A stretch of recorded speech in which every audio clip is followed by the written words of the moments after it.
The scissors glinted under the glasshouse lights, cold in the manicured hand of Clarissa Hawthorne Merrill. "Hold her still," she ordered, her voice sweet as sugar and sharp as broken glass. 2 house staff stood on either side of Nadia Voskin, reluctantly resting their hands on her shoulders. But she didn't bother to struggle, because she'd learned long ago that the weak only hurt more when they fight back. Clarissa, 29, with her perfect platinum blonde hair and the smile that once graced the covers of beauty magazines, circled the Maid the way a predator circles its prey. She lifted a long chestnut curl of Nadia's hair, the hair her mother once washed with rosemary water in a cramped old sewing workshop, the only inheritance left from a woman now gone. "You think you're something special?" Clarissa whispered into her ear. "You think because you've been here 7 years, because he remembers your name, you actually matter?" Nadia, 27, with a faint scar on her left wrist and the eyes of someone who'd survived fire, didn't say a word. She just looked down at the white orchids and thought of her sister waiting for her at home. The blades closed. The sound came before she could even feel it, and then her hair fell to the tile among the flowers, strand by strand, like the ashes of something that could never be taken back. Clarissa held up the severed length and dropped it at her feet like a fistful of garbage. "Now let's see how special you really are." What Clarissa didn't know, what no one in that lavish mansion could have imagined, was that the most powerful man on the East Coast had walked through the stone gates just minutes before. Dragan Kovac, 34, with eyes gray as cooled steel and hands marked by scars that told their own stories. A man whose name the whole city spoke only in whispers, and he lived by one single rule that no one had ever broken and walked away whole from. Never, ever touch the powerless. 4 months earlier, Nadia still believed that if she bowed her head low enough, no one would ever see her. She was wrong, because someone had seen everything. If this story of courage and dignity touched your heart, hit that like button so we know you're listening. Share this video with someone who needs the reminder that they deserve to be respected. And don't forget to subscribe so you never miss the next story that matters. 4 months. That was how long Clarissa Hawthorne Merrill had been inside the mansion and begun changing everything. But for Nadia Voskin, this place had already been an entire lifetime. 7 years. 7 winters in which she had silently wiped the glass windows that looked out over Long Island Sound. 7 summers in which she had polished every piece of silver in the dining room so vast that even footsteps echoed. 7 years in which she had learned how to become invisible among people who had never truly seen her. She woke before daylight, when the dew still clung to the perfectly trimmed lawn, and she worked in a silence that had become instinct. People didn't hire a maid because they wanted to hear her speak. They hired her so everything would be clean, orderly, and so she would disappear the moment the work was done. Nadia had understood that for a long time, and she had turned endurance into a kind of art. But there was one reason she endured it all. A reason named Mila, her 20-year-old younger sister, who couldn't hear the sounds of life but had the brightest eyes Nadia had ever known, was studying baking at a small shop a few miles away. Every morning, before leaving the cramped apartment the 2 sisters rented together, Nadia would place a hand on Mila's shoulder and sign that she would be home before dark, and Mila would smile, her hands moving quickly through the dough, as if her whole world were held inside those pastries scented with butter. Nadia worked not for the meager wages, but because every dollar was a brick laid along the road toward a future for Mila that Nadia herself had never dared to dream of. On Nadia's left wrist was a faint scar, as long as a finger joint, and whenever hot water touched it, an old memory rose again like smoke. The smell of burning, the sound of people screaming, muffled behind doors, an emergency exit that should have opened but refused to move. Nadia never told anyone about that night, about the garment workshop where her mother had worked until her final breath, about the guilt that had followed her for 10 years like a shadow that never left. She had survived, and her mother had not, and sometimes she wondered whether surviving was a gift or only a longer sentence. She buried that memory deep, so deep that she almost believed she had forgotten it, until it found its way back in the moments when her heart was at its weakest. The only person in the mansion who treated Nadia like a human being was Mr. Theodore Hawthorne, the owner of all these stone walls and gardens. Theodore was a quiet man, heir to an enormous fortune, yet he carried within him a rare kindness for someone who had never had to struggle. 3 years earlier, when he learned that Mila needed cochlear implant surgery, and that the cost was far beyond anything Nadia could manage, he personally paid for all of it, without claiming credit, without attaching a single condition. He only said that a child deserved to hear the sound of her own laughter, and then he placed the expense into the household care budget as if it were the most natural thing in the world. To Nadia, it wasn't money. It was the first sound Mila had ever heard, the moment her little sister burst into tears when she heard Nadia's voice, the fragile thread connecting her to hope. And precisely because that thread was so precious, Nadia was willing to bow her head before anything to keep it from breaking. She didn't know that 4 months later, someone would place a hand on that thread and tighten it until it nearly stopped breathing.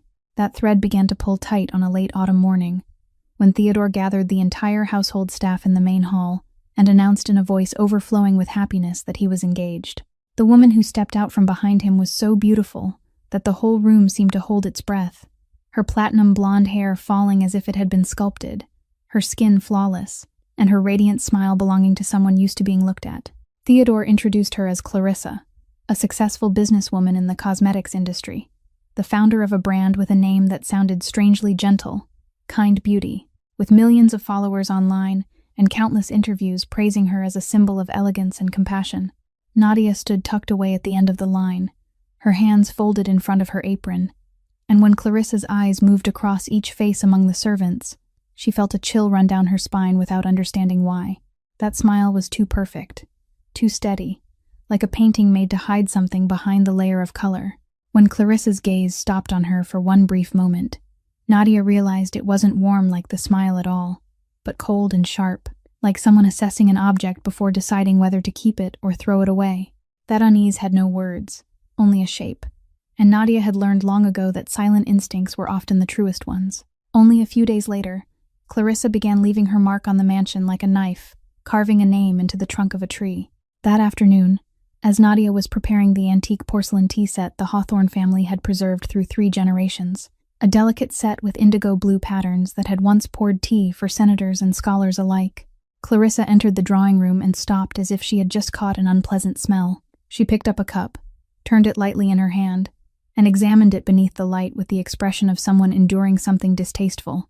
"This thing," she said, her voice still sweet, though each word fell like a drop of acid, "looks like something people would sell at a flea market." Nadia softly explained that it was a family heirloom, mister. Theodore treasured deeply, that it was more than 100 years old, but Clarissa cut her off with a light laugh, as if taking pity on her. "Age doesn't make something refined, dear girl," she said. "It only makes it old. Put it away, or better yet, get rid of it somewhere, and replace it with something worthy of this house from now on." In that moment, Nadia understood that this wasn't just about a tea set. It was a carefully delivered message, that everything belonging to the past of this house, even the people who had been bound to it, could be replaced with a single weightless sentence. She held the tea set against her chest, as if holding something alive, and when she turned away, she caught the eyes of Mr. Faith, Oswald, the old butler who had served the Hawthorne family for nearly 40 years. Oswald was 68 years old, his back slightly bent, but his eyes still strangely keen, and in that moment he was standing silently by the doorway, saying nothing, only watching Clarissa with an unreadable thoughtfulness. He didn't object, didn't comment, only gave Nadia a small nod like a wordless comfort, then turned and continued with his work. But Nadia had worked beside that man long enough to understand that his silence wasn't indifference. It was the silence of someone who had seen too much, someone who knew there were storms that couldn't be stopped with words, only remembered, detail by detail, until the day the truth needed to be told. That evening, when Nadia put the antique tea set deep at the bottom of the storage cabinet, she didn't know she had just witnessed the first move in a game she didn't yet know she had already become a pawn in. Before that game could even take clear shape, another figure stepped into the mansion, a man no one among the servants dared to name aloud. It was a midweek evening, when Theodore was hosting a private dinner he called a business matter, and the entire house had been instructed to prepare everything with care down to the smallest detail. Nadia overheard from Mr. Oswald that tonight's guest was the man who had once saved the entire Hawthorne family from a disaster that ordinary money couldn't solve. A few years earlier, the family's port investment division had fallen into the hands of a group of extortionists, men who threatened to burn every contract to the ground and destroy the family's reputation if they didn't receive what they wanted. Theodore, with all his wealth and his expensive lawyers, had still been helpless, until one man appeared and made the problem disappear after a single conversation. That man was Dragan Kovac, and from then on, Theodore carried a debt of gratitude he knew money could never repay. When the polished black car rolled through the stone gates at dusk, the whole house seemed to sink down by one quiet beat. Dragan stepped out, tall and composed, wearing a perfectly tailored charcoal suit, his gray eyes cold as cooled metal sweeping once across the hall, taking in everything while revealing nothing. Behind him came a silent bodyguard, and the air around the two men carried such weight that even Clarissa, for the first time since arriving here, lowered her voice by a shade.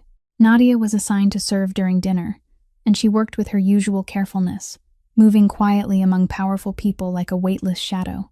But that night, perhaps because of the tension, or perhaps because the guest's sharp, cold gaze unsettled her, as she carried the tray of wine across the room, the toe of her shoe caught on the edge of the rug, and the tray tilted.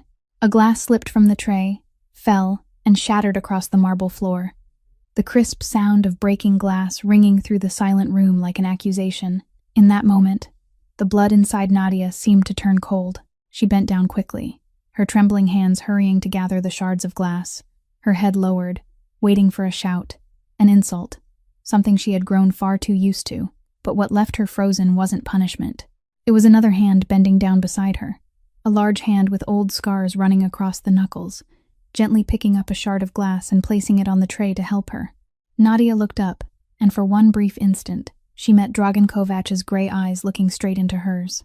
There was no pity in that gaze, and no contempt either, only something difficult to name, as if he were seeing something others did not see, or remembering something he had tried to forget.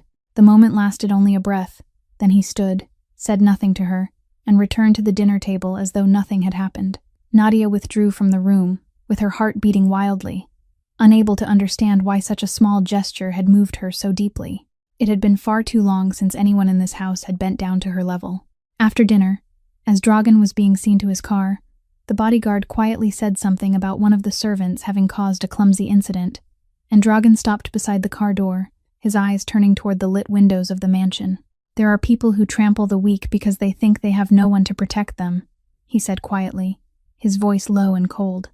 "But I never forget people who do that." The bodyguard didn't fully understand the meaning of those words, and he didn't dare ask. The car rolled away into the night, leaving behind a house that would soon become the place where the very rule he had just spoken of would be tested. That trial began only a few days after the mysterious guest left, when Clarissa decided it was time to draw the boundaries of power inside this house. One morning, while Nadia was cleaning the hallway that led to Theodore's study, the place where she had dusted the bookshelves and polished the walnut desk for 7 long years, Clarissa appeared and blocked the doorway with her arms folded. "Starting today, you're not allowed to set foot in this room anymore," she said, her voice flat but cold as stone. Nadia softly explained that it was part of her work, that Theodore had always wanted the room kept clean, but Clarissa tilted her head and looked at her with a thin smile, as if she were looking at a child who had dared to talk back. "I didn't ask for your opinion," she said.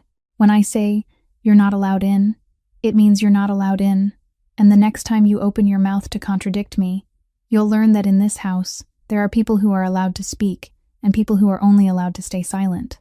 Nadia lowered her head, swallowed the bitter lump in her throat, and stepped back. She was used to insults, but there was something in the way Clarissa spoke that made her understand this wasn't a passing impulse, but a calculated strategy, a way of tightening the cord little by little around the necks of those she considered threats. A few days later, the humiliation reached the deepest place in Nadia's heart. That afternoon, Mila stopped by the mansion to bring her sister a small box of pastries she had just made as a trial at the bakery, and the two sisters stood speaking to each other in sign language, in the side passage near the kitchen, their hands moving through the air, their faces bright with a rare joy. Clarissa passed by, stopped to watch them for a moment with curiosity mixed with contempt, then dropped a sentence that left them both frozen. "What a strange sight," she said. "The two of you sisters, one who can't speak, and one who really shouldn't speak. Perhaps both of you should learn how to keep quiet according to your place." Nadia felt as if someone had slapped her across the face, not because Clarissa had aimed at her, but because she had dared to touch Mila, dared to turn the most sacred thing between the two sisters into a cheap joke. Nadia's hand clenched, her nails biting into her palm, and for one moment she almost wanted to answer back. But then she thought of Mila's ears, of the fragile sound her sister had fought to regain, and she swallowed her anger as if swallowing a burning coal, because Nadia knew a truth Clarissa understood far too well. The entire cost of Mila's treatment and her regular cochlear implant follow-up visits was listed under the Hawthorne household care budget, and ever since arriving here, Clarissa had cleverly taken control of every household expense, from groceries to the servants' wages. The thread connecting Mila to Hope now lay neatly inside the carefully groomed hand of this woman, and Clarissa understood that perfectly. Every word Nadia spoke, every time she dared to raise her head, could become an excuse for that thread to be cut. That evening, as Nadia passed the half-closed study, she accidentally heard Theodore's voice coming from inside during a phone call, and the words he spoke made her stop short. "I owe Dragan Kovac a debt of gratitude I can't repay in this lifetime," he said to the person on the other end of the line. "Without him, this family would have had nothing left to preserve." Nadia hurried past, her heart full of confusion, not understanding why those words had engraved themselves so deeply into her memory, not knowing that one day, the name Dragan Kovac and that debt of gratitude would become the only thing standing between her and the abyss. That abyss did not come in one single fall, but step by step, through humiliations Clarissa carried out so skillfully that they always seemed like accidents. One afternoon, when Nadia was called up to Clarissa's enormous dressing room to rearrange shelves of cosmetics piled as high as a mountain, Clarissa was testing a new dye product line for her brand. Nadia worked quietly in the corner of the room, while Clarissa spoke on the phone with a business partner and held a bottle of dark dye in her hand. When Nadia walked past to place a stack of towels on a shelf, Clarissa, with a movement that no one could later prove was deliberate, tilted her wrist and let the stream of dye pour straight down the front of Nadia's white uniform, spreading into a filthy black stain. "My God," Clarissa cried, her voice filled with a false irritation. "Do you have any idea what you've just done? Are you so clumsy that you can't even cross a room without ruining something?" Nadia stood frozen, looking down at the uniform now blotched and ruined, knowing perfectly well that Clarissa had done it herself, but she couldn't say a word. Clarissa went on, her voice rising by degrees, scolding her for being careless, for being unworthy of serving in a house of such standing, saying that anywhere else she would have been fired long ago. Nadia lowered her head and apologized, though in her heart each word of apology felt like a knife she was turning against herself, and she withdrew with the uniform soaked in dye she knew would never wash clean, just like the way those insults would cling to her mind. But that was not the worst of it. A few days later, one morning while Theodore was having breakfast in the dining room, Clarissa entered with a face full of distress, holding in her hands the broken pieces of the antique teapot from the very set she had once ordered Nadia to put away. "Theodore," she said, her voice choked as if she were about to cry. "I don't want to say this, but I just caught your maid breaking the family heirloom tea set, the very set you've always treasured." Theodore looked up, a flash of pain passing through his eyes, then turned toward Nadia, who was standing nearby to serve. Nadia felt as if the ground had collapsed beneath her feet. She knew exactly where that tea set had been stored, knew that she herself had wrapped it carefully and placed it deep at the bottom of the storage cabinet, and that there was only one person who had both the authority and the reason to take it out and smash it. But when she opened her mouth to defend herself, Clarissa looked at Theodore with tear-filled eyes and a wounded expression, and Nadia saw the thing she feared most appear on her kind employer's face. Theodore believed his wife. He sighed, set down his knife and fork, and said in a tired voice that he had not thought Nadia would be so careless, that perhaps she should be more careful from now on. He did not shout, did not punish her, but that very gentleness mixed with disappointment hurt Nadia more than any words could have, because it showed her that the only person who had once looked at her as a human being was now beginning to see her through the lens Clarissa had built. She lowered her head and accepted blame for something she had not done, then left the room with a heavy heart. What Nadia did not know was that in the shadowed corner on the other side of the room, Mr. Oswald had witnessed everything. That night, in his small room, the old butler took out an old leather-covered notebook, turned on the desk lamp, and with the neat handwriting of a man who had worked carefully his whole life, he began recording each incident, each date, each spoken word, quietly and patiently. He did not know what these pages would be used for, or whether the day would ever come when they would be needed, but he was certain of one thing, that the truth had to be preserved somewhere, so when that day came, it would not be buried beneath lies. And that day might not be far off, because in only a few weeks, Theodore's mother, the most powerful woman in the Hawthorne family, would come to visit. Before Theodore's mother could set foot in the mansion, Someone else returned to the house, and this time his presence would record something no one expected. Dragan Kovac came back late one afternoon to discuss the final terms related to the port division, a meeting Theodore had been waiting for over many weeks. He was shown into the study with his silent bodyguard, and while Theodore went to fetch several files from the adjoining room, Dragan stood alone beside the large window, quietly watching the garden sink into the shadow of dusk. It was at that very moment, through the half-open door leading to the hallway, that he heard a voice. It was Clarissa's voice, sharp and cold, drifting from the end of the hall, where she was pouring her fury onto one of the servants. Dragan could not see the entire scene, but he heard every word clearly. Humiliating words wrapped in a sweetness so eerie it chilled the blood, scolding a woman for imaginary mistakes, lowering her until she seemed worth less than an object. And through the crack in the door, he caught a brief glimpse of the familiar figure of the girl who had dropped the glass at the previous dinner, the girl with the eyes of someone who had once walked through fire, standing with her head bowed as she silently endured it, not offering a single word in her own defense, her thin shoulders trembling beneath the weight of those words. Something in that scene made Dragan stand motionless, his scarred hand tightening slightly at his side.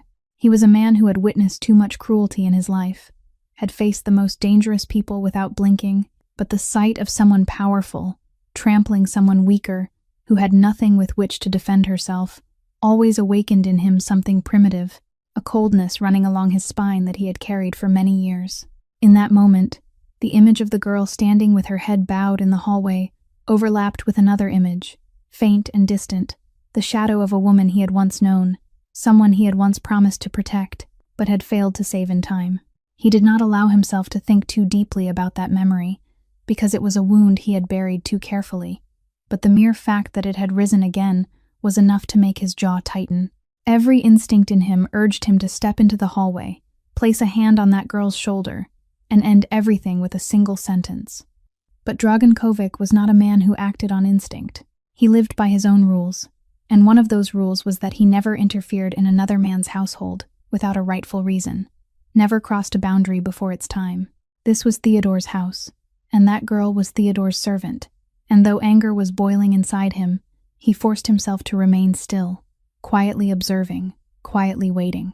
When Theodore returned with the files, Dragan's face had already settled back into its familiar calm, with no trace of the storm that had just passed through him, and they continued discussing business as if nothing had happened. But something had changed, and the only person who noticed it was the bodyguard who always stood beside him.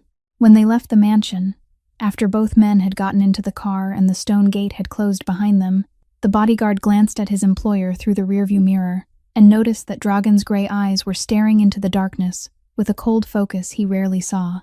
"That woman earlier," Dragan said quietly, his voice so low it was almost only a breath, the servant who was being scolded in the hallway. The bodyguard nodded and waited. "Remember that face," Dragan continued, "and remember the face of the one who scolded her." The bodyguard did not ask why, because he had followed this man long enough to know that some things were better left unquestioned. But he also understood that those words carried an unusual weight, as if they had been spoken not from passing displeasure, but from somewhere far deeper, from an old wound his employer had never told anyone about. The car rolled into the night, and behind those lit windows, no one knew that a name and a face had just been carved into the memory of the most powerful man on the East Coast, and that one day, that invisible debt would have to be paid. That invisible debt still lay hidden in the dark as the mansion entered its most tense days, because Theodore's mother's visit was drawing very near. Eleanor Hawthorne was the most powerful woman in the family, a woman over 70, who still kept the sharp eyes of someone who could see through every falsehood, and Clarissa understood that the first impression she made on her future mother-in-law would decide a great deal. All week, she threw herself into rearranging every detail of the house with an almost frantic intensity, forcing the servants to clean things that were already spotless again and again, replacing all the fresh flowers every day, and scrutinizing each member of the staff as if they were pieces on a chessboard. She was determined to win. In the midst of that obsession, Clarissa's gaze came to rest on Nadia, and more specifically, on her long, curly, chestnut-brown hair. One morning, she called Nadia into the drawing room and looked her over from head to toe with the expression of someone assessing a flaw that needed to be corrected. "Your hair," she said, her voice sweet but every word deliberate, "is too noticeable, too fussy, and not appropriate for someone in your position." When Theodore's mother arrives, I need everyone in this house to look polished and to know their place. And that thick hair of yours makes you look less like a servant and more like someone trying to attract attention. I've booked an appointment for you at the salon this afternoon. You'll go there and cut it neatly, shorter, properly suited to your position." Nadia stood still, and for the first time in 7 years, she felt something different rise inside her chest. Not fear, but a smoldering defiance she had thought she had lost long ago. That hair wasn't only hair. It was what her mother had once washed for her with rosemary water in the cramped garment workshop years before. The only thing left of a woman who had vanished into smoke and fire, the fragile thread tying Nadia to a past she never wanted to release. Cutting it off at Clarissa's command would not simply be changing a hairstyle. It would be surrendering the last part of herself that still belonged to her to the woman who had already taken almost everything from her. And this time, Nadia couldn't lower her head. "I'm sorry, ma'am," she said, her voice soft but not trembling. "I've always tied my hair neatly while I work, and I'll continue to keep it tidy. But I would like to keep my hair." The room seemed to freeze. Clarissa blinked, as if she couldn't believe what she had just heard. Because in all her time here, this silent maid had never once dared to refuse her. The smile on her lips vanished, replaced by a coldness more frightening than any fit of rage. "What did you just say to me?" she asked, her voice dropping very low. Nadia clasped her hands tightly behind her back, her heart pounding, but she repeated, slowly and clearly, that she would do every task assigned to her, but she wouldn't cut her hair. For one long moment, Clarissa only stared at her, and in the woman's eyes, Nadia saw not ordinary anger, but a cold calculation, as if Clarissa had just realized that the pawn she had believed fully subdued still carried a small piece of will that needed to be broken. "Very well," she said softly, and the smile returned to her lips, a smile that chilled Nadia more than her shouting ever had. "If you don't want to go to the salon, that's perfectly fine." Then she turned on her heel and walked away, leaving Nadia standing alone in the room with the instinct that she had just made a mistake she would have to pay for. That afternoon, when the sunlight had turned golden and slanted through the glass panes of the orchid greenhouse, Nadia was called there under the excuse of tidying the flower pots for the reception. She stepped inside among the delicate sweetness of white orchids, unaware that Clarissa was already waiting inside, and in the woman's carefully groomed hand, a pair of scissors was silently waiting for the light to catch it. When Clarissa and the 2 servants left the greenhouse, leaving behind the soft click of the glass door falling half closed and the sweet scent of orchids that still seemed to mock her, Nadia stood motionless in the middle of the room for a long while, as if she stayed still long enough, the moment that had just happened would dissolve like a nightmare. But it didn't dissolve. At her feet, on the tiled floor among the white orchid pots, lay scattered locks of chestnut brown hair, silent and lifeless, something that only a few hours earlier had still been part of her. Slowly, she knelt down, her trembling hands gathering each lock of hair, holding them in her palms with a tenderness so painful it nearly choked her, as if she were cradling the remains of something sacred. She didn't cry.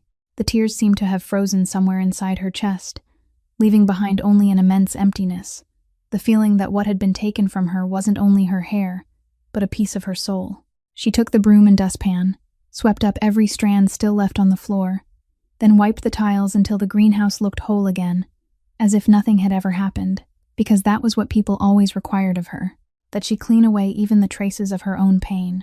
When night fell and she dragged herself back to the small apartment the 2 sisters rented together, Nadia had wrapped a scarf around her head, trying to hide what remained of her hair, but she knew she couldn't hide it from Mila.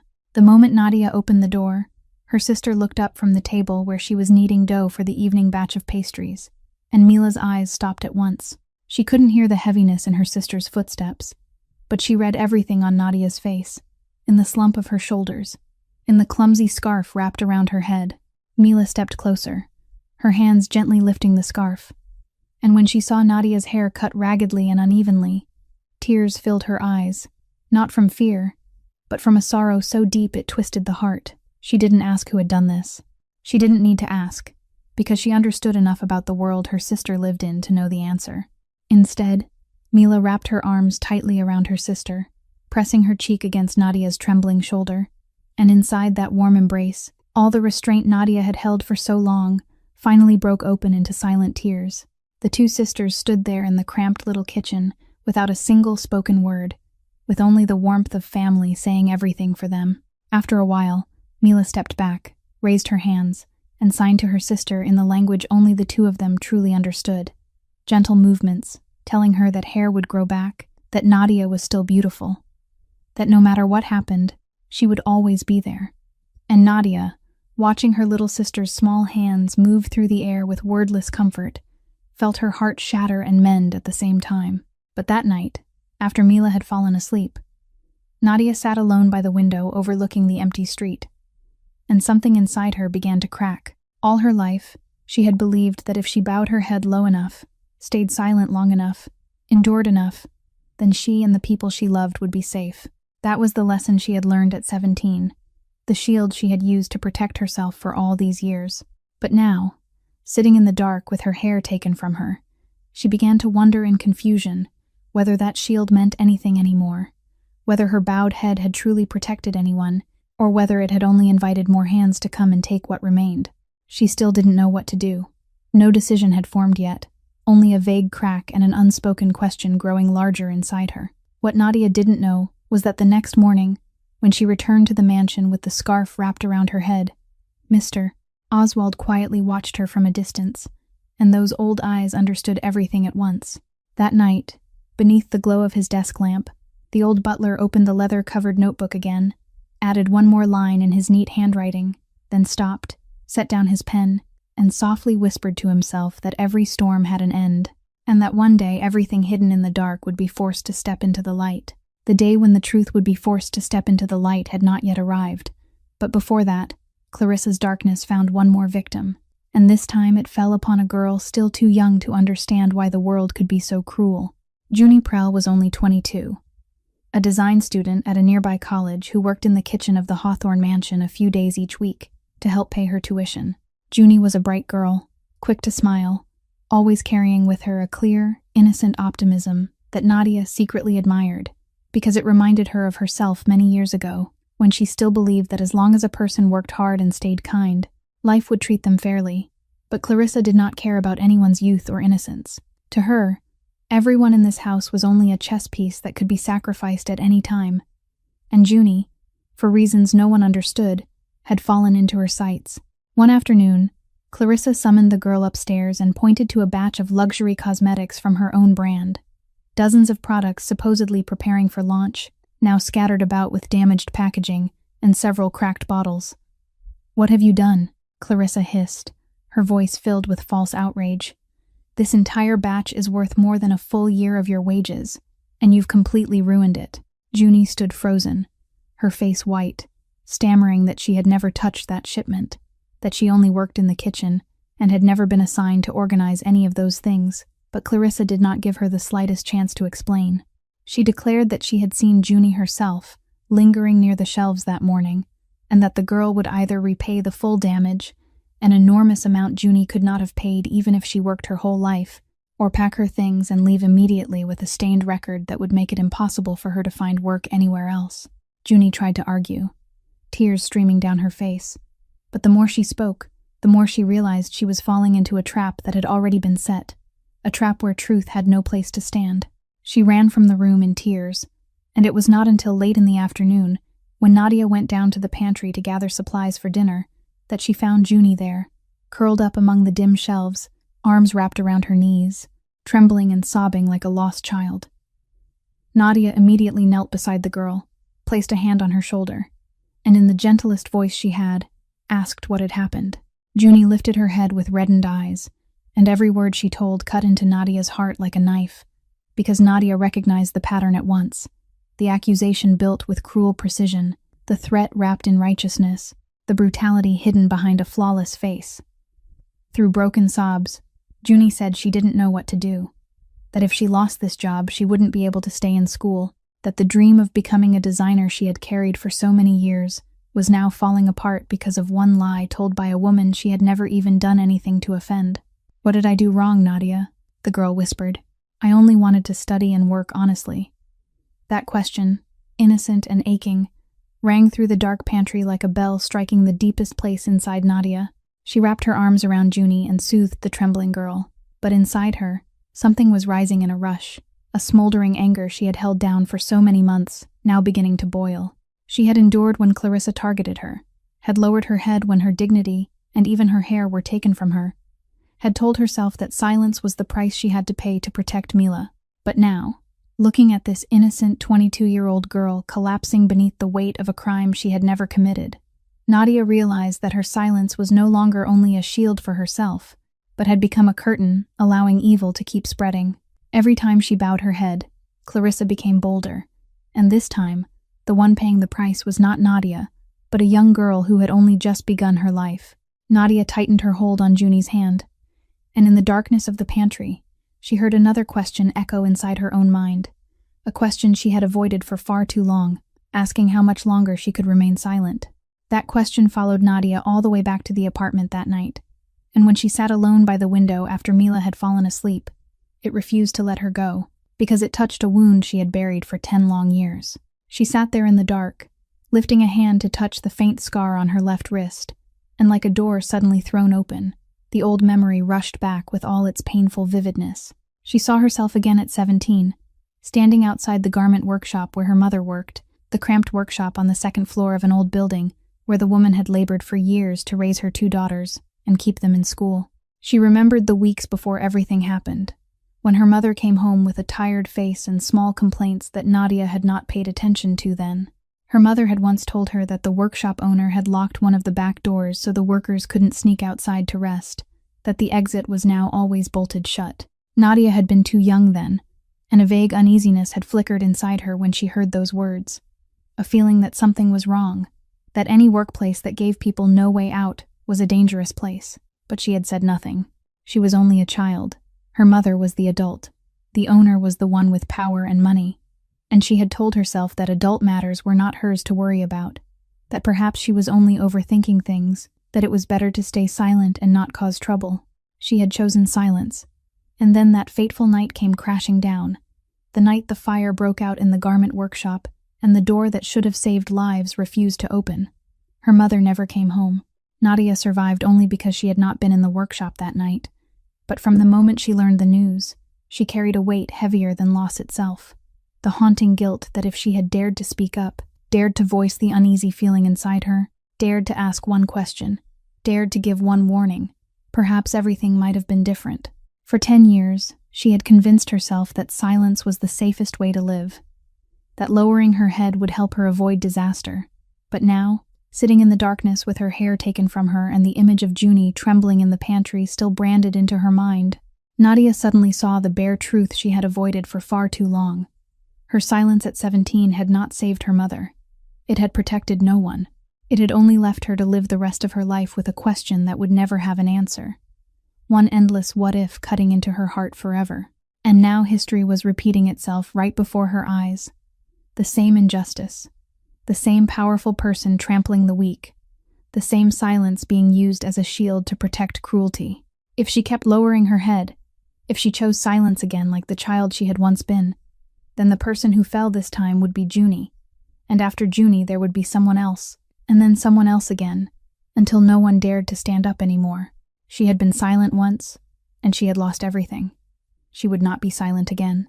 In the darkness of the small room, something inside Nadia finally hardened into resolve, no longer the confused crack of the days before, but a clear and decisive choice, like steel tempered in fire. She didn't know how she would do it, didn't know what weight a maid's words could possibly carry against Clarissa's power and lies, didn't know whether she would have to pay with her job and with the fragile thread connecting Mila to hope. But she knew she could no longer keep living as a shadow with her head bowed. She looked out the window, where the night sky was slowly paling before the first rays of dawn, and for the first time in many years, what she felt was not fear, but the strange calm of someone who had just found her own voice again. But Clarissa, with the instincts of a predator, seemed to smell the change in Nadia before she could even act, and she decided to strike first, to break that will before it had a chance to grow. The next morning, just as Nadia stepped into the mansion with her heart full of resolve, she was immediately summoned into Clarissa's private office, where Clarissa sat behind a large desk with the terrifying calm of someone certain she had already won. On the desktop lay a folder of documents, and beside her stood a neatly dressed lawyer Nadia had never met before. "I'm afraid we have a serious problem," Clarissa said, her voice sweet and cold as she pushed the folder toward her. Inside were carefully staged pieces of evidence, forged messages, altered images, all of them suggesting that Nadia had secretly leaked formulas and trade secrets from Clarissa's cosmetics brand to one of her competitors. I trusted you. I allowed you to enter private rooms, and yet you betrayed me in the most disgraceful way, Clarissa said, each word falling like drops of acid. Nadia sat frozen, turning the pages with trembling hands, knowing clearly that everything inside was fabricated, but also understanding that it had been constructed with such precision that anyone looking at it would believe it. This is what I want, Clarissa continued, pushing another document in front of her, a confidentiality agreement that would force Nadia to sign and voluntarily resign within 48 hours. If you sign, everything will remain quiet. You leave silently, and no one needs to know about this evidence. But if you refuse to sign, she smiled, I'll release all of it, and you'll never find another job again. No decent family will dare hire a thief and a traitor. Nadia sat there, feeling the four walls closing in around her. She wanted to scream that all of it was a lie, wanted to run to Theodore, to the police, to anyone who might listen to her, but then brutal reality came down on her like a stone. She had nothing in her hands, not a single piece of proof to show her innocence, and she had no idea that in his small room, Mr. Oswald had been quietly recording every one of Clarissa's crimes over the past several weeks. She was only a maid, and what did the word of a maid mean when placed beside the word of a famous businesswoman admired by millions, an icon of elegance whom the whole world trusted? Who would believe her? The other servants in the house, even if they had witnessed certain things, were all too frightened of Clarissa for any of them to dare come forward, because they too had families to feed, jobs to keep, and fears of their own. And above all of that hung the greatest threat, the fragile thread connecting Mila to hope. If Nadia made trouble, if she resisted Clarissa, the woman who held the entire household budget in her hands, then the first thing to be cut would be the funding for her sister's treatment.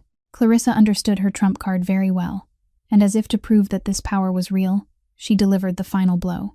By the way, she said, her expression so casual it was cruel, I reviewed the household expenses and noticed a rather costly medical sponsorship for someone who isn't even part of this family's staff. I've had it temporarily suspended. Nadia felt the blood in her body turn to ice. She knew instantly what that meant.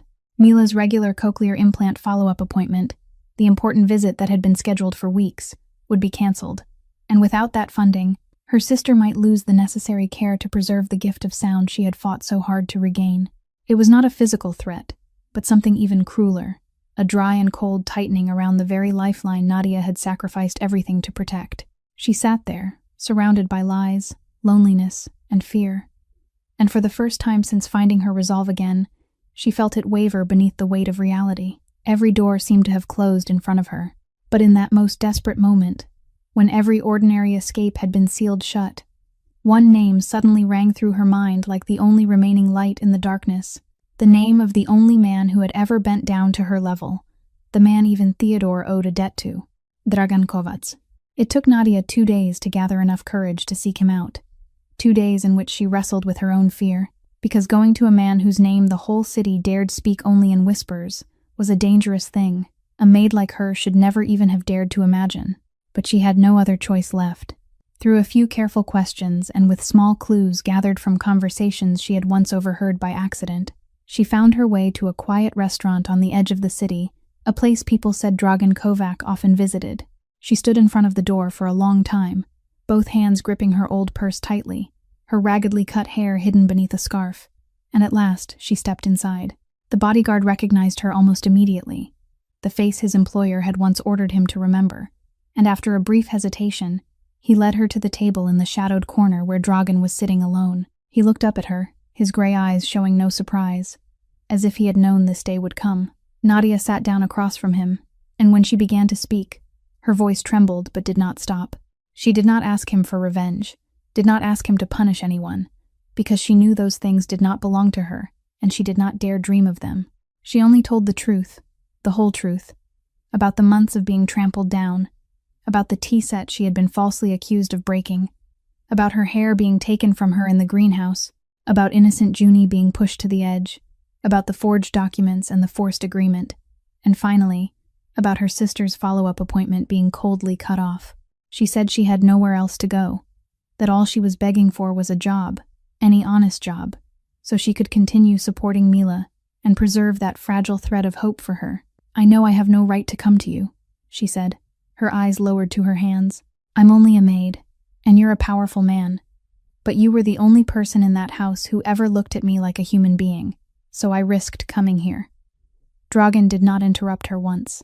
He sat silently through the entire story, his gray eyes never leaving her face, and when she finished speaking, a long silence fell over the table, heavy and deep.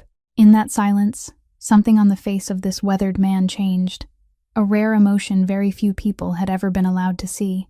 "You don't know," Dragan finally said, his voice low and quiet, "that you have just told me a story I have lived with for more than 20 years. He paused, and for the first time, he allowed a piece of the past he had buried his whole life to rise into words. "I once had a younger sister," he said, and his steel-colored eyes seemed to dim for a moment. "When we were young and poor, my sister went to work as a maid in a wealthy family, just as you do now. And like you, she was trampled on, humiliated, treated as though she wasn't human. I promised I would protect her, but back then I was weak and had no power. I arrived too late. She was gone, and the people who caused it never paid the price, because they were rich and powerful. While my sister was only a maid, the world couldn't be bothered to see." He tightened his scarred hand on the tabletop. "Everything I built afterward, all this power, part of it came from the oath that I would never let myself be powerless again, and that I would never stand by while someone strong trampled someone weak with no one there to protect them. That is why I have one rule no one has ever dared to break." In that moment, the two people sitting across from each other, a powerful man with scars crisscrossing his hands, and a vulnerable woman with a faint scar on her wrist, suddenly understood that they were looking into the same wound, the same loss, the same silence that had once stolen the people they loved most. "You owe me nothing," Dragan said, his eyes returning to their familiar cold hardness. "But there are debts in this world that must be paid, and this debt, girl, does not belong to you. It belongs to me, and I have been waiting more than 20 years to collect it." From the moment Nadia left the restaurant that night, a quiet and precise machine began to move. But Dragan did not act in the way people so often whispered about him. He did not send anyone to threaten Clarissa, did not use force, did not do anything outside the law, because he understood that the strongest weapon against someone like her was not power, but the truth. And the truth, he realized, had already existed inside that mansion for a long time. It had only been hidden behind fear and buried beneath Clarissa's authority. His task was simply to draw it into the light, and his power was the force that made people who had never dared speak now find the courage to tell what they knew. The first person Dragan's men went to see was Junie. The 22-year-old girl was trembling and hesitant at first, because she still remembered all too clearly how Clarissa had threatened to destroy her future. But when she understood that there was now someone strong enough to protect her, that she no longer had to face that powerful woman alone, Junie agreed to tell the whole truth about the ruined cosmetics shipment she had been falsely accused of damaging, and the cruel pressure used against her. She did it not because anyone forced her, but because she chose to, because after long sleepless nights, she wanted to stand on the side of truth. But the most important witness, the person holding the key that could unlock the entire truth, was Mr. Oswald. When Dragan's people came to the old butler, he was not surprised at all, as if he had been waiting for this moment for a long time. He quietly opened his desk drawer and took out the old leather-covered notebook, the book in which, over the past several weeks, he had silently recorded every incident, every date, every word, every cruel act Clarissa had committed, from the tea set that had been smashed to the hair that had been taken, all of it written down in the neat, exact handwriting of a man who had worked carefully his whole life. But even that was not the most valuable thing. Oswald revealed that the mansion's security system, installed many years earlier with both video and audio recording devices in the shared living areas, had accidentally captured a priceless recording.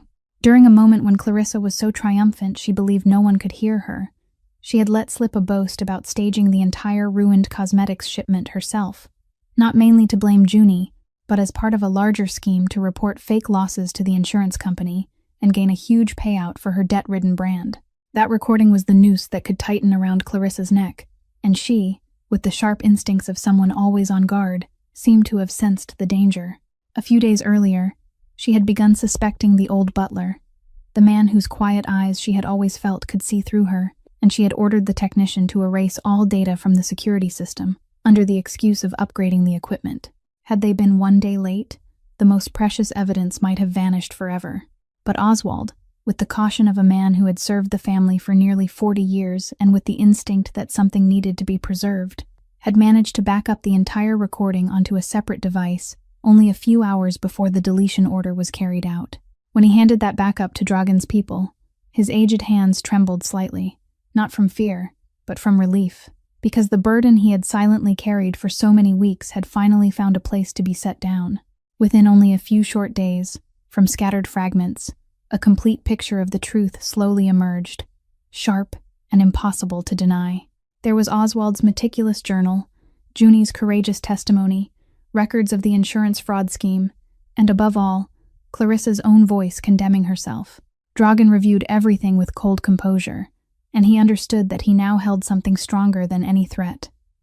But he also understood that this truth was not for him to use in the way of darkness. It had to be placed exactly where it belonged, before the one person who had both the right and the duty to face it. The man who had been blindly trusting Clarissa's perfect mask all this time. The man who owed Dragon a debt of gratitude that was now about to come due. Theodore Hawthorne. Dragon chose to meet Theodore on a morning without warning, walking through the stone gate with his silent bodyguard behind him and a black leather briefcase in his hand. Theodore received him in the study with the cordial warmth of a man who owed him a debt. But that smile quickly faded when he noticed the unusually grave expression on his guest's face. "I'm not here because of business," Dragon said, placing the briefcase on the desk, "but because of a debt.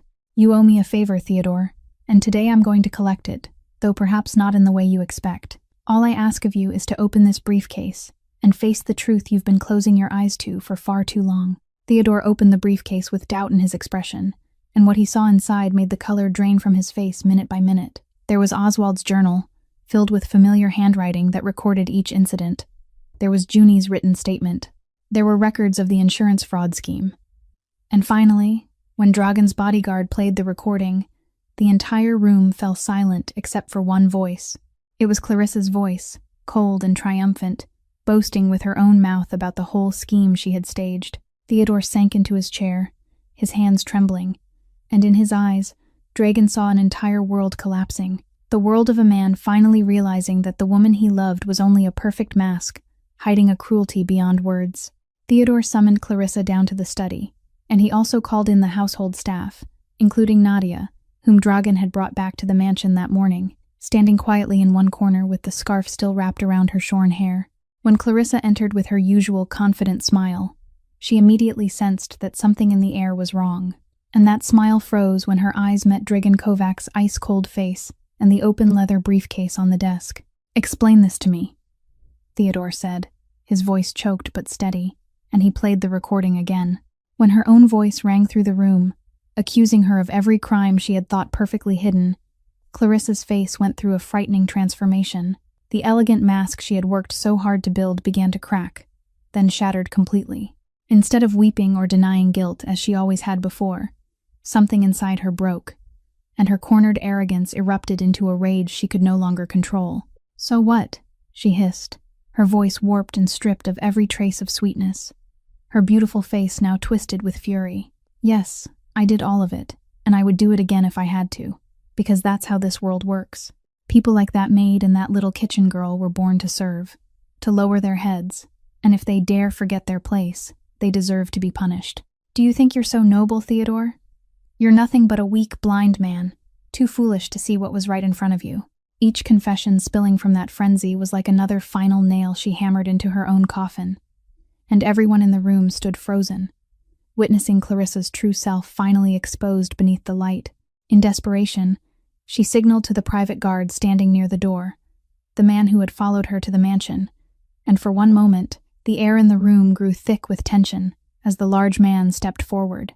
But Dragon's bodyguard, who had been silently observing from the beginning, merely shifted slightly to one side and looked straight at him, a calm gaze carrying enough weight to make the other man understand that any foolish move would be a mistake beyond repair. Clarissa's guard stopped, hesitation flickering in his eyes, then slowly stepped back, because even a man paid to protect her was wise enough to realize that the balance of power in this room had completely shifted to one side. The confrontation dissolved in only a few seconds without a single act of violence, and that powerful silence made Clarissa's humiliating collapse stand out even more sharply. She stood there in the middle of the room, surrounded by the truth her own mouth had just spoken, with no lie left to cling to and no mask left to wear. And Nadia, standing silently in the corner, looked at the woman who had once terrified her, now laid bare by the truth, and felt not satisfaction, but something far quieter, the feeling of a person finally being cleared after long months buried in darkness. After Clarissa was taken out of the study and temporarily held in another room while the authorities were called, Dragan's bodyguard stepped closer to his employer and lowered his voice to say what perhaps anyone in their world would have thought. "Sir," he said, "a person like her will always look for a way to take revenge. She'll always be a danger later on. You only need to give the order, and we can settle this completely, so she'll never be able to hurt anyone again." Dragan remained silent for a long while, his gray eyes looking out the window where the morning sun was spreading gold across the garden.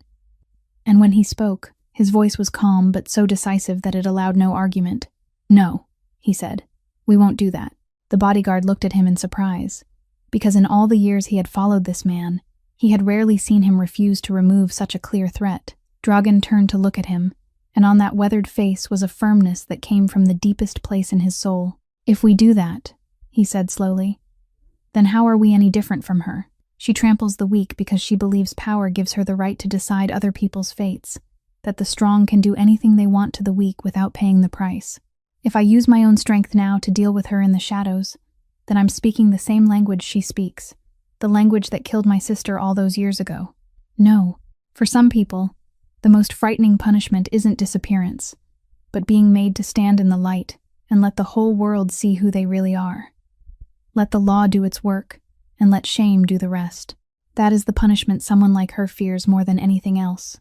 In that moment, standing silently in the corner and hearing every word, Nadia felt something break open inside her. Not pain, but a profound understanding of the true nature of strength. She had once thought power meant the ability to hurt others, that it meant control, that it meant forcing others to lower their heads, because that was all she had ever seen from Clarissa. But now, looking at the most powerful man on the East Coast, a man who could do anything he wanted with no one daring to stop him, choosing to restrain himself and place the truth in the hands of justice, she understood that real strength did not lie in what a person was capable of doing, but in what they chose not to do when they had every ability to do it. True strength was restraint, the ability to rise above cruelty without becoming another version of it, and the days that followed proved that Dragan had been right.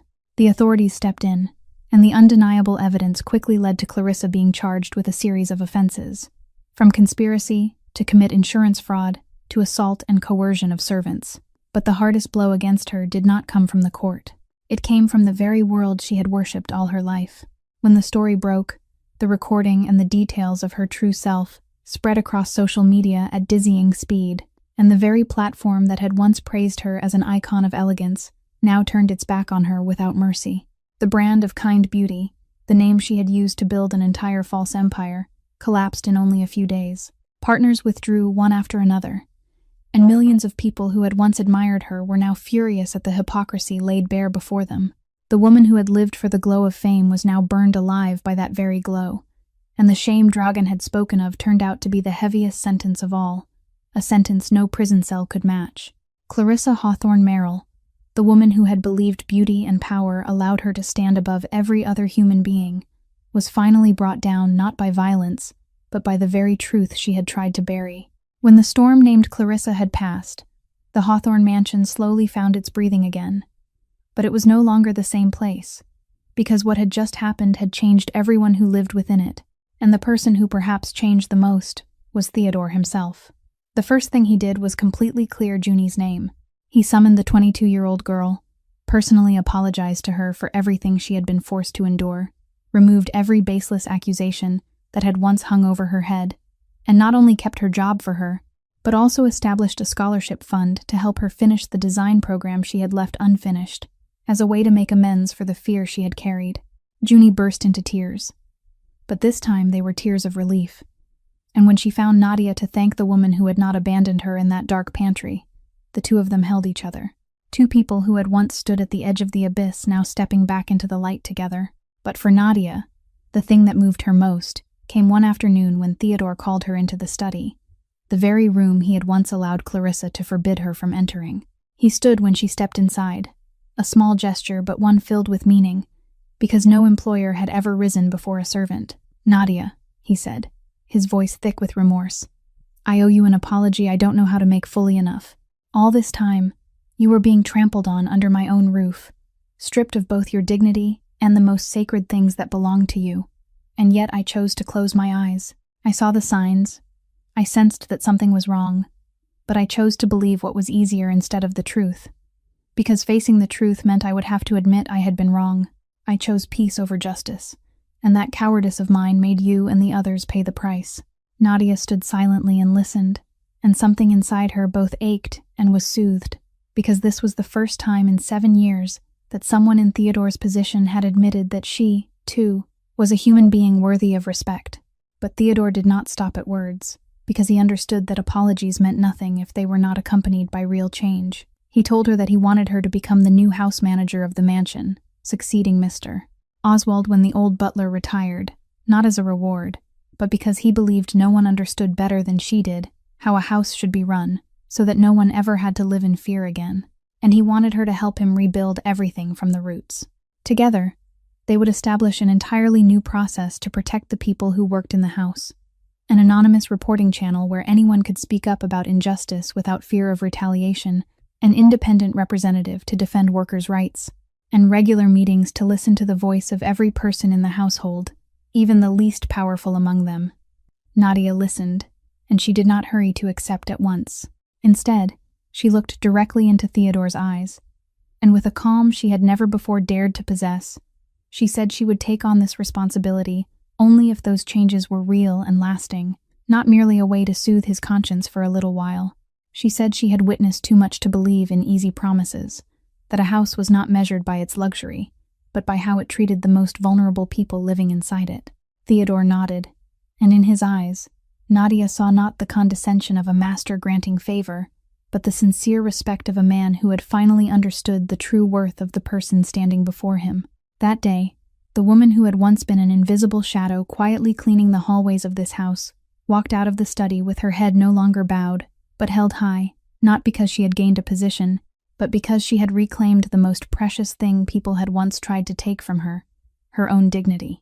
But there was still one more wound in Nadia's life that had not been healed, a wound older than anything Clarissa had caused, and Dragan was the one who did not forget it.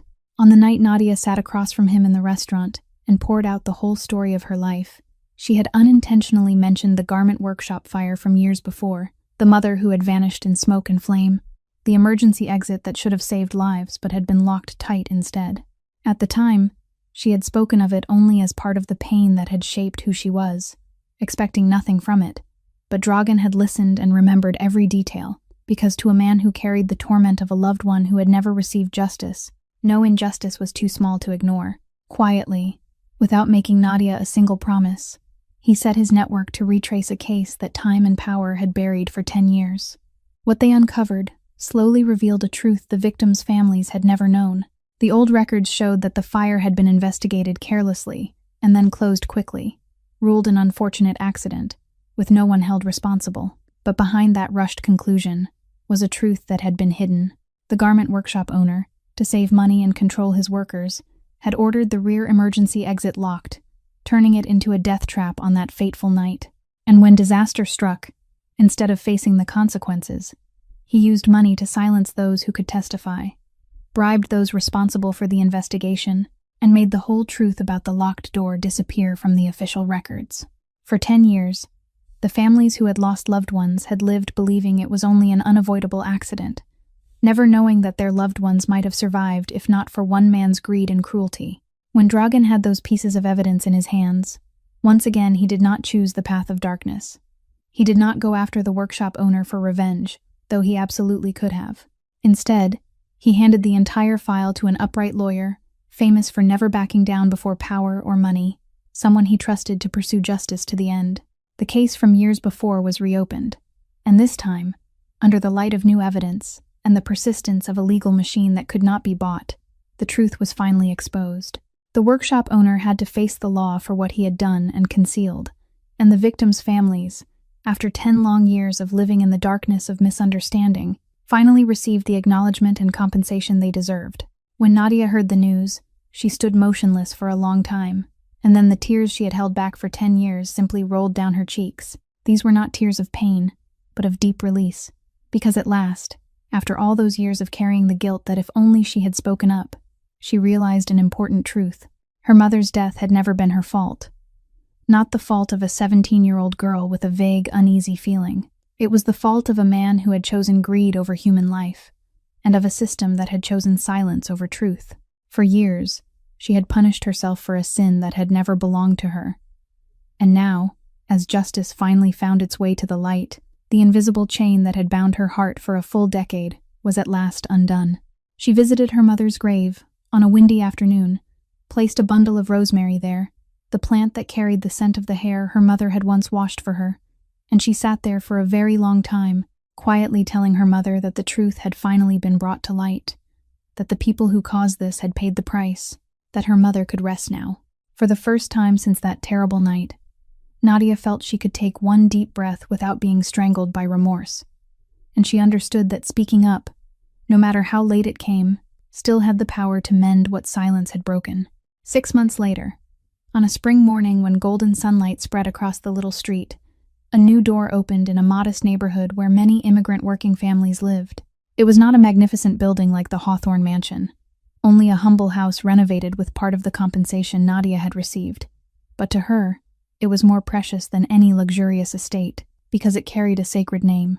On the sign hanging in front of the door was the name of her mother, the woman who had vanished into smoke and fire years ago, and beneath it was a simple line explaining that this was a small foundation offering free vocational training and sign language classes for the children of poor workers.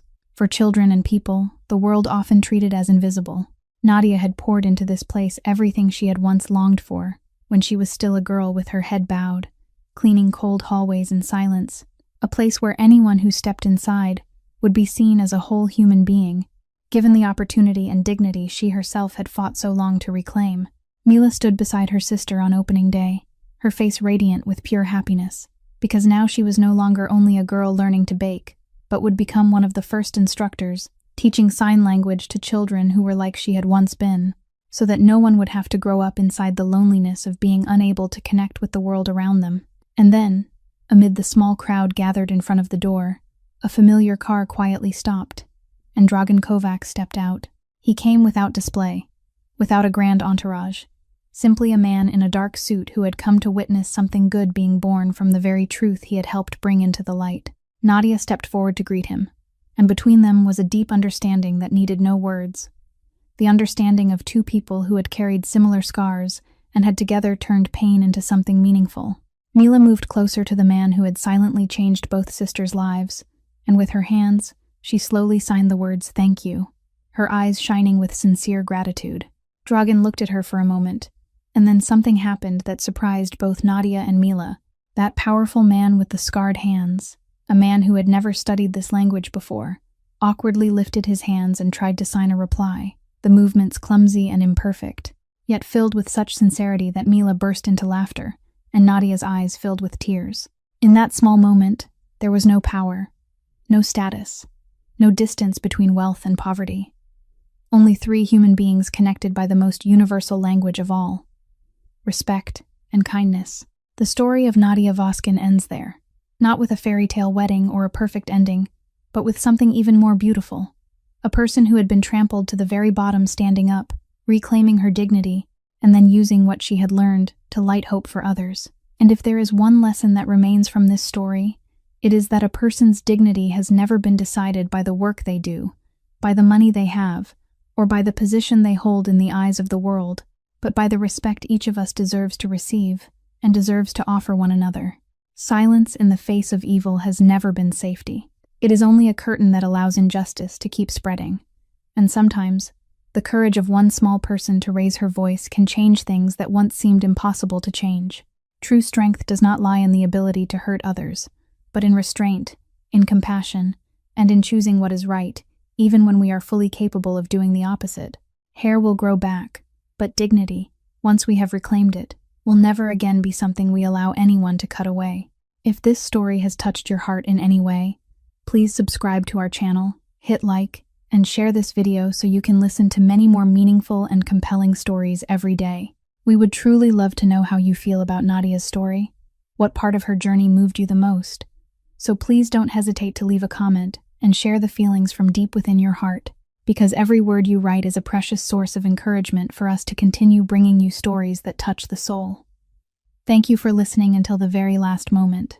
I wish you and your loved ones abundant health, a joyful life, peace, and love every day. Goodbye, and I'll see you again in the next stories.